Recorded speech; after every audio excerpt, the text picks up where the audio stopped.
दिनैबो बड'लेण्डखौ मोनाखै जोङो थांनानै थानांगोन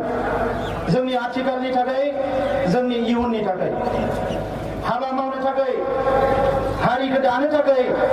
हारिखौ जौगाहोनो थाखाय हारिखौ रैखाथि होनो थाखाय हारिनि माखासे गेना गोरोन्थि बायदिसिना थासारिखौ सुस्रांनो थाखाय साफ्रोमबो बर' फिसाया थांनानै थानांगोन आरो साफ्रोमबो बर' फिसानि जिउआ जोबोद गोनां बियो जि थाखोनि सुबुङानो जाथों हाजिरा मुजिरा मावनानै जाग्रायानो जाथों थेला रिक्सा सालायग्रायानो जाथों फिथा फानग्रायानो जाथों एबा सोरबा बिजनेस फालांगि अफिसारानो जाथों साफ्रोमबो बर' फिसानि जिउआ बर'फोरनि गेजेराव बे एनडिबिनि मोनसे फिसा स्प्लेन्डार ग्रुप गावस्रालांनाय ग्रुपखौ लानानैसो खेलिमेलि जादों आंखौ बारा बुंनो गोसो गैयामोन खिन्थु थेवबो रायजो राजाफ्रा एसे मिथिनायबो दरकार होनना साननानै बुंनो ओंखारबाय आफादनि एनडिबि प्रग्रेसिभनि सिगांनि आफादगिरि धीरेन बर' बिथांखौ थांनाय जुन मासनि जोंनि एनुवेल कनफारेन्सआव बडि सोलायनाय जाबाय आरो जा आफादनि मोनसे कन्स्टिटिउसन दं बे कन्स्टिटिउसन मथे प्रत्येक 3 बोसोर जों दा बडिया चेन्ज जायो नेशनेल एक्जिकिउटिभआ सोलाय सोल' जायो एक्जिकिउटिभ बडिया आरो एबार सोलाय सोल' जानाय बिथाङा आफादगिरि मोनासै आफादगिरि मोनैखाय फुजिबाय बिथाङा लुगैनायानोमोन थैजासिम आफादगिरि जानाय मोनसे गणतान्त्रिक सिस्टेमजों सोलिनाय आफादाव बे खुनु दिन जाया राजा जानायमोनब्ला थैजासिमाहाय राजा जानो हायो बेनिफ्राय सोरबा सासे राजा थैबा बिनि फिसालाफ्रानो राजा जायो फिसाला गैयाबा फिसाजोफ्रा राजा जायो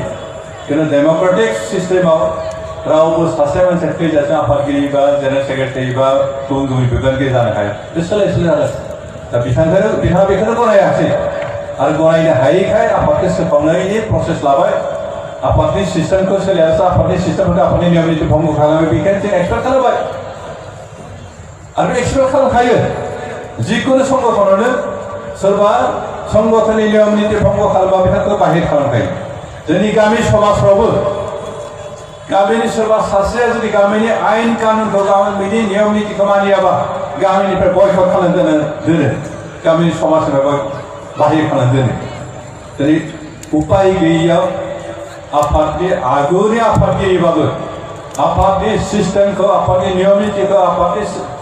माखौ संबिजिरखौ भंग खालामनानै जों बिथांखौ बाहिर खालामनो गोनां जादों बोडोलैंड बनना जरूरी है बुंदेलखंड विदर्भ बनना जरूरी है हम ऐसे हवा में नहीं बोल रहे हैं हमने अपना राज्य बना के ये बात बोल रहे हैं इससे पहले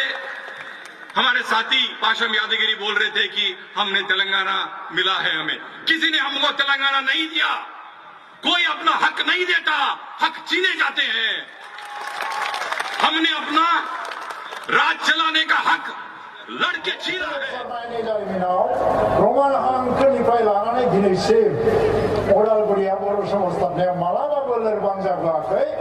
जेब्लायबो गोख्रों जाबोदों गोख्रोङैनो दं गोख्रोङै थाबोदों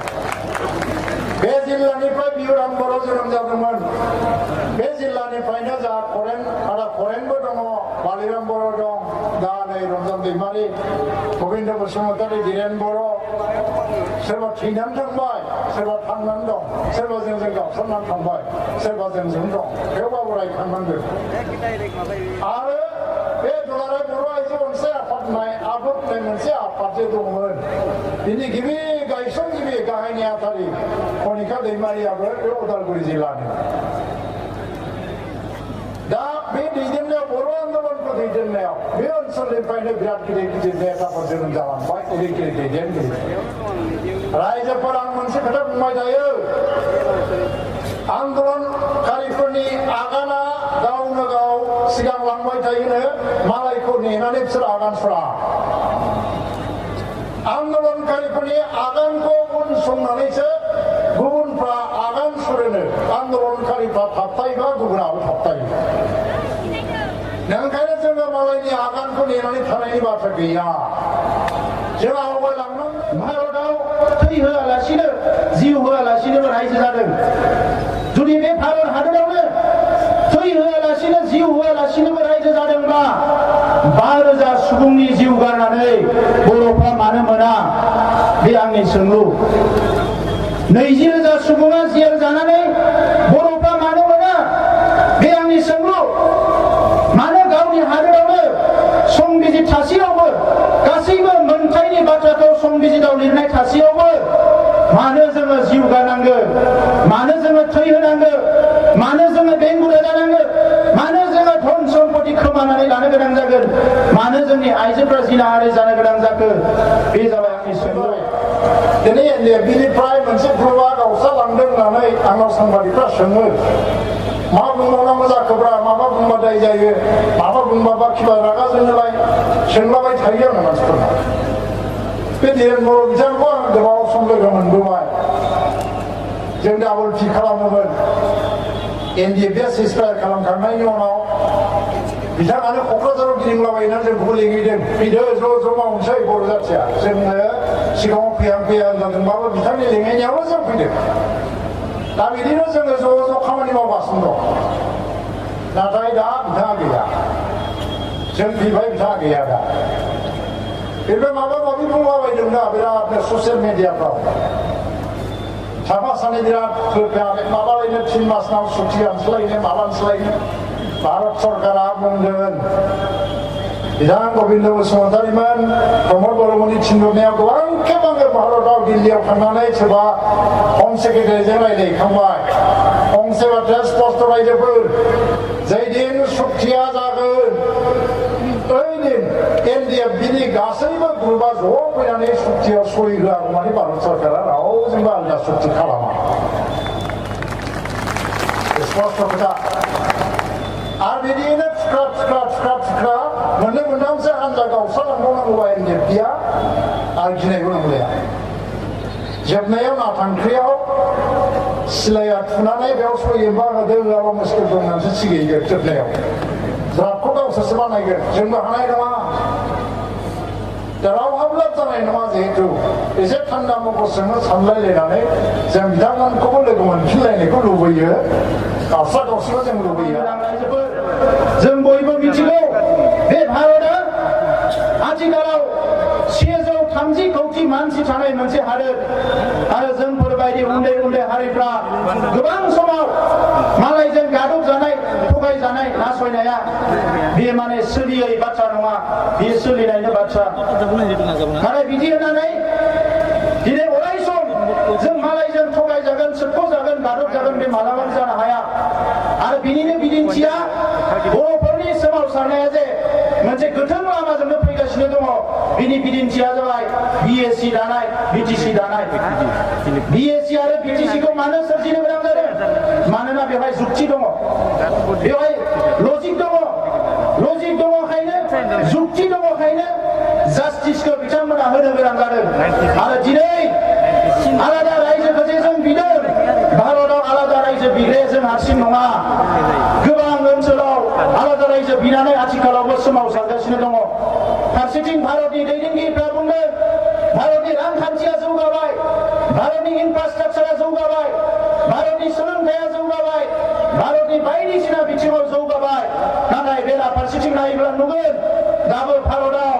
40 कौटिसो मानसि दङ बे 40 कौटिसो मानसिया सानसेयाव बोथिनै ओंखाम मोजाङै मोनजाया न' बां मोजाङै लुना लानो हायाखै थानो हाया मोजाङै बिसोरनिसिम डाक्टार सहैया बिसोरनिसिम नांगौ बायदि सोलोंथाइया सहैया लेखाया सहैया बैसोर रायजो जानाय ओनसोलाव दाबो लामा गैया कारेन्ट गैया बेबायदि गोबां ओनसोल दङ दा बेनिखायनो जेंना दङखायनो सोमावसारनाय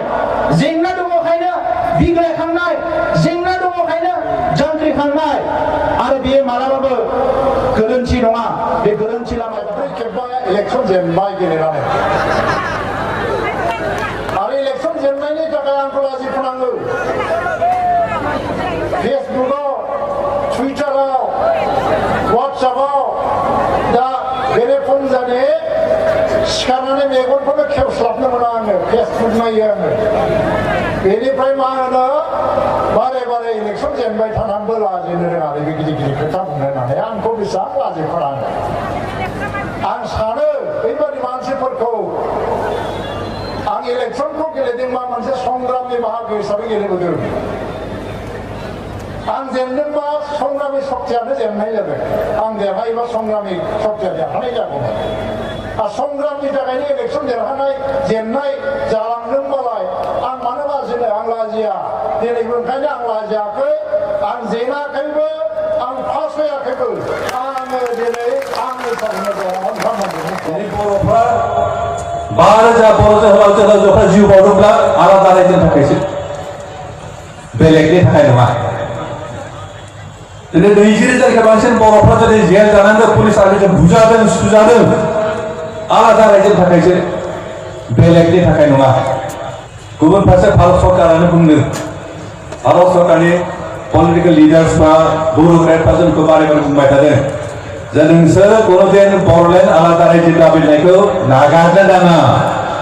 माब्लाबो नागारनो भारत सरकारनि मानसिफ्रानो बेखौ हमथाबनानै सरकारजों नांलांबाय था नाजालांबाय था सानसेबा बर'फ्रा बर' रायजो मोनगोन बेखौसो बुंदों 20 बोसोर सिगाङाव धोरोजा बड'फा उपेन्द्रनाथ ब्रह्मआ आलादा रायजोनि सोमावसारनायखौ जागायदोंमोन बिएलटिनि दैदेनगिरिफ्रा बिएलटिनि हाथियार सोमावसारनायखौ जागायदोंमोन एनडिपिनि दैदेनगिरिफ्रा एनडिपिनि सोमावसारनायखौ जागायदोंमोन बिएसएफ मुं लानानै नाथाय बे सोमावसारनाया दिनै बेवहाय गासैबो थुबुर जाफैबाय आरो बियो समनिनो खावलायनाय आरो बै समाव जोङो जे समाव नुबाय मेगन सिगाङावनो इउपिडिएसआ सुक्ति जाबाय डिएसजिआ सुक्ति जाबाय कार्बि आंलं डिमा हासावआव बिथांमोनखौ मा खालामबाय गभर्नमेन्टआ गावस्रा गावस्रि खालामनानै सोरबा मोनसे हान्जाखौ हमलायनानै सुक्ति खालामनो लांबाय सुक्तियाव जेबो गैया बिथांमोननि कार्बि आंलं जिल्लाखौनो बोखावनानै मोनब्रै बानायबाय सुक्तियाव जेबो गैया डिमा हासावआवबो एखे डिएसजि ब्लेक उइड' दिनै बिथांमोननि बिदा फंबायफ्रा जोंजोंबो रायलाय बिराद हालायाबाय सुक्तियाव लिरनाय मोनसेबो हाबाफारि मावफुङा सुक्तिखौबो खालामबाय दैदेननोबो होबाय शिफ जालायबाय डिपुटि शिफ जालायबाय डिमा हासावआव जेलाव थ्रोब सोजोबना दोनबाय दायो रावबो गैया दा बेखौ नुनानै जोङो बै समावनो जोंनि दैदेनगिरिफोरनि गेजेराव रायलायदों आरो एफा एनै मोनसा मोनसि मोननाय दुखु नांनाय बायदिसिना खुद्रिनाय दंलायोमोनब्लाबो बै समाव गबिन्द बसुमतारी बिथां रन्जन दैमारि बिथांमोननि गेजेराव रायलायनानै जेरैखि जाया मोनसे बिन्दोआव गोरोबथियाव फैनांगौ जों एबसुनिफ्रायबो जों खावलायदों जों जुदा जुदायै रायलायदों हारसिं हारसिङै रायलायदों सोरबा बुंनो नागिरो एबसुआ ओरै खालामनो हायो एबसुआ ओरै खालामनो हायो एबसुआ ओरै मावनो हायो जों बिसोरखौ रेसपेक्ट खालामो बिसोरो जोंनि रिभलिउसनारि लिडार जोंहा बेवहाय सोरनिबा कनस्टिटिउसनाव थांनानै सोरनिबा बायदिसिना बे सिस्टेमाव थांनानै एनक्रोच खालामनाया बे सिस्टेम नङा थ्रु रेसपेक्ट थ्रु अननायनि गेजेरजों जानांगोन दा नंखायनो अननायनि गेजेरजोंनो जादों जेब्ला रन्जन दैमारि बिथाङा जेराव दङमोन बै समाव हमनानै लाबोनानै जों जेराव थांनानै लोगो हमहैदों बिथाङा न'आव फैनायनि उनाव न'आव लोगो हमदों आरो with due honour with due respect and love जोङो खनले खनले रायलायदों बिनि उनाव बिथांमोनाबो गावबा गावनि गेजेरावनो जोंनि थांखिया मा थांखिया मोनसेल' बर' हारिया जास्टिस मोननांगौ बर' हारिया न्याय मोननांगौ आरो बिनिखायनो समनि खावलायनायखौ मान होनानै बिथांमोना मोनसे समाव गावसोरनि दाबि सनद चार्टार अफ डिमान्डखौ मोनसे खालामबाय जाहाथे सरकारा जानला मानला खालामनो हाया बिनि उनाव आरो रायलायबावबाय रायलाय गभर्नमेन्ट अफिसारफोरजोंबो जोंबो खनले खनले रायलायदों एबसुनिफ्राय जे जि सलुसन जागोन बेवहाय जोंबो दङ ज' जानानै जानांगौ सलुसना आरो मोनसे सलुसन जानांगौ जि सलुसन जि जेंना सुस्रांनायदों फैगौ 50 बोसोर 100 बोसोर जाहाथे बर' फिसाफ्रा लेखा फरायनो गारनानै आबादथिलिखौ गारनानै रां खामायनो गारनानै संसार जानो गारनानै राजा लामायाव फैनो गोनां जाया बेबायदि मोनसे सलुसन खालामोब्ला जोंबो दङ होननानै जों सरकारनि मानसिफोरखौ दिल्लीयानो जा दिसपुरानो जा खोथा होबोदों आरो बिनि उनाव फैयै फैयै नुबाय बिथांमोना गावसोरनो रायलायनानै सिजफायाराबो ज' जाबाय दानिया सिजफायाराबो ज' जाबाय दानिया थगायनायनि खुनु लामा गैला दा नाथाय रायजोफोर दिनै जों बयबो नेदों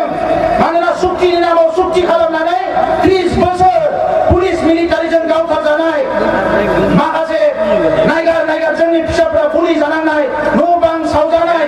जोंनि बिमा बिब'फ्रा खस्थ' मोननांनाय बिखौ जोङो जानला मानला हगारनो हाया ओंखायनो सरकारा जेरै गेलेदों जोंबो गेलेनो हानांगोन जोंबो बिसोरखौ नारसिनो हानांगोन नंखायनो जोङो नायबाय थादों जे बिथांमोना माला रुइनो गोनां जायो नाथाय बे समावनो दुखुनांथाव सोरबा जोंनियानो ओरैबायदि माने जाबाय बड'लेण्डआ जानाय नङा बड'लेण्ड बड'लेण्डआ जानाय नङा बड'लेण्डआ जानाय नङा बड'लेण्डआ जायोबा जेन'बा बेहा ओंखाम मोनजानाय नङा सोरहाबा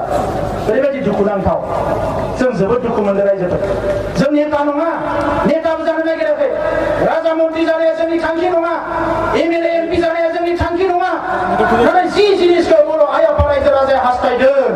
खुदै मन'नानैब्लाबो बिखायाव आखाइखौ दोननानैब्लाबो एसे सान जे बे खोथाखौ बुंनाया लाब जागोन ना लस जागोन जोंनो मा नांगोन दिनै नोङो सोरबा सासेया दिनै थाखा फैसा दङ राजखान्थिखौ गेलेनो गोरों दङ रोंदों 50 बोसोरबो राजखान्थिखौ गेलेनो हानाय बिनि ओंथिया बे नङा जे बर'आ गासैखौबो मोनजोब्बाय बे नङा दिनै बर'नि अबस्थाखौ नायनांगोन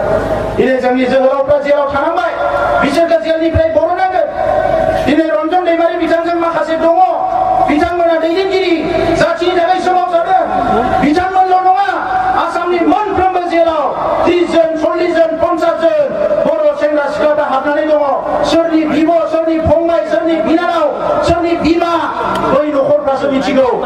दा बिसोरखौबो जों जेलनिफ्राय बर'नांगोन बिसोरखौबो जेलनिफ्राय बर'नांगोन गासैबो थासारिया सुलायनांगोन